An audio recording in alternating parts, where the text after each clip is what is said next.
So what food at home right now are you craving that you would get up and leave the worship service right now, right here, before the sermon begins, in the middle of the service, if someone offered it to you? Maybe a sweet, a chocolate, an ice cream, a steak, corn on the cob, peanut butter, a piece of apple pie. I think for me it would be an almond chocolate croissant from La Provence Bakery. And I'm out of here. And Terry can read the rest of the sermon to you, and I'm gone. The people of Israel, as you heard, had this intense craving for meat. Like being desperate, I guess, for pickles in pregnancy. They actually named the place where they found themselves in Hebrew, the grave of craving. They were tired of manna from heaven every morning. They were tired of walking between their liberation in Egypt to the hope of arriving in the promised land. They were tired of always being on the road, of never knowing where the next rest stop could be found. So they complained. They complained loudly. Although scholars say the language that they used here is similar to that in the Psalms of Lament. This was the wailing wall for meat, because food is about one's survival. Food is about making it to the promised land, especially when you've been told that it's going to be a place flowing with milk and honey. And all you currently have is a cake that, as you heard in the text, looks and tastes like tree gum. Pretty enticing. Food is about trust. Trust in the leadership, trust in God. Will you see us through? Can you show us the meat? Where's the meat? No United Church minister would ever face this crisis. I mean, one potluck supper, and the complaining would be over. But for Moses, it was the final straw in a long line of complaints. Complaining was presupposed. Complaining is the real theme of this journey from liberation to landedness.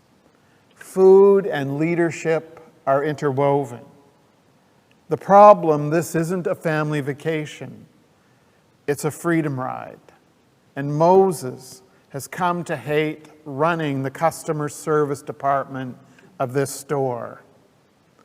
Now, my rural point in Manitoba at Alexander loved to tell the story of a preacher they went with a truck to get on a Saturday morning, and they loaded up all of his furniture and put it in the manse that morning. And knowing them, they likely filled the fridge with milk and food. And then Sunday morning came, and all 25 of them, everyone poured into the church to see the new guy, and he didn't show. So finally, Art, the clerk of the session, went over to the manse. And lo and behold, all the furniture was gone. The preacher was nowhere to be found. And somehow, in the middle of the night, he had loaded up all of his stuff and left town without a word. And they like to remind me that they had heard that he was now selling used cars in Dauphin. Moses stayed longer, but the food riot was the last straw for him. He walks into God's office, and he throws his resignation down on the desk, and he prepares to walk away for good. Why me, Holy One? Why do I have to bear all of their burdens? Why should I be like a nurse to them? I wasn't their birth mother, so why should I tough it out for another lament, another complaint, for the privilege of leading them to the promised land? Have you ever found yourself in that place where handing in your resignation across the desk thinking, wow, am I glad to be out of here? The toughest year for many of us in ministry was just after the General Council decision in 1988 regarding ordination. I will never forget the Sunday school superintendent where I served at the time, walking into the main office with the books and slamming them down on the counter and walking out and asking that we never contact her or her family again. Sometimes it's just too heavy a burden to bear.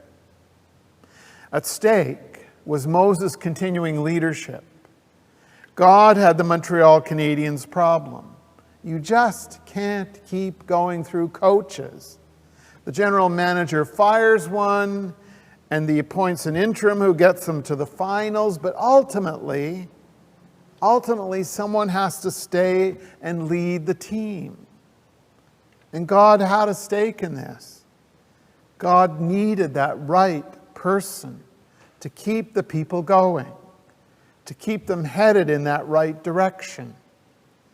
And losing Moses, when the trip end was almost in sight, might damage the vision, might damage the team so much that they would end up dying in the desert.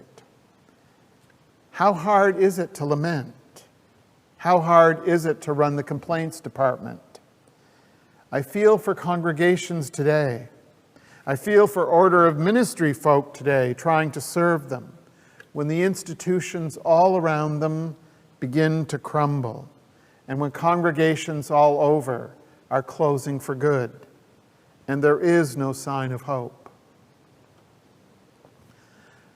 One of the strangest moments in Canadian politics that I can remember happened in Newfoundland when Frank Coleman, who had been the sole candidate for the leadership of the Newfoundland Conservatives and who, because they were in power, would automatically become premier, quit. He quit just 3 weeks before he was to be sworn in as premier, out of the blue. And he said it was for family reasons he could not do it. And he left, he walked out. And it truly seemed in that moment that no one wanted to be premier of Newfoundland and Labrador. The analysts all said, oh, it's too tough, it's scrappy life in politics here in the island, but really, nobody wanted to be premier? Leadership is incredibly isolating, no matter how many lines of support you put in place. Someone is going to be the Prime Minister, the Minister in charge, the Chair of Church Council, the ordered minister, the principal of the school. And as Harry Truman said, the buck stops here. Incredibly, God crumples up Moses' resignation and tosses it in the wastebasket. I hope that wasn't the next page of the sermon. Incredibly.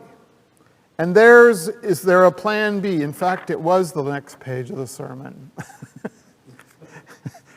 They say it takes, incredibly, God crumples it up and God tosses it in the wastebasket and says, we're going to plan B.